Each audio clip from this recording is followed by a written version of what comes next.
Complaint దాఖలు చేయబోతున్నా. పోలీసులకు పంపించేటువంటి ఫిర్యాదు, అదేవిధంగా హైకోర్టు ద్వారా కిరణ్ రాయల్కి పంపించినటువంటి లీగల్ నోటీస్. ఈ రకంగా చిత్తశుద్ధితో రాజకీయాలు చేస్తామే కానీ ఏదో నువ్వు మాట్లాడితే అయిపోతుంది కదా, జరిగిపోతుంది కదా అనేటువంటి సంస్కృతిలో మేము లేం.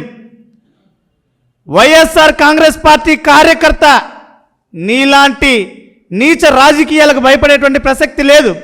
చెప్పా, నిరూపించు. నడి రోడ్డులో తిరుపతిలో నా తల నరుక్కుంటానని చేతనైతే అధికారం మీది, ప్రభుత్వం మీది, నువ్వు నేను తిరుపతి ఇన్ఛార్జ్ అని చెప్పుకుంటావు. సవాల్, నిరూపించు. ఆరోపణలు చేసేసి బురదను మేం కడుక్కోవాలి కదా అంటే నీ ఆరోపణలకి మేమెందుకు బురద కడుక్కోవాలి? నిరూపించు. నేను ప్రతి దానికి కూడా సిద్ధంగా ఉన్నా, ఎటువంటి ఇబ్బంది లేనే లేదు. 1కి 10 సార్లు చెప్పాను. ఇకనైనా నీ ధోరణి మార్చుకో, లేదంటే పౌర సమాజం నిన్ను బహిష్కరించేటువంటి స్థాయికి వచ్చేస్తావు. భవిష్యత్తు రోజుల్లో నీకు పిచ్చి పట్టి కూడా ఇదే శ్రీదేవి కాంప్లెక్స్లో తిరుగుతావేమో తెలియదు.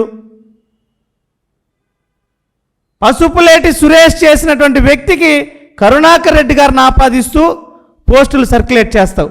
పసుపులేటి సురేష్ ఇది చేశాడు అని అభినయ్ రెడ్డి గారికి ఆపాదిస్తూ చేస్తావు.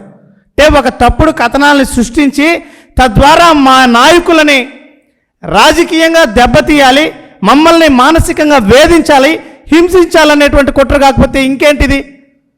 స్పష్టంగా చెప్తున్నా, ఇవన్నీ కూడా నీ రాజకీయ వికృత క్రీడలు.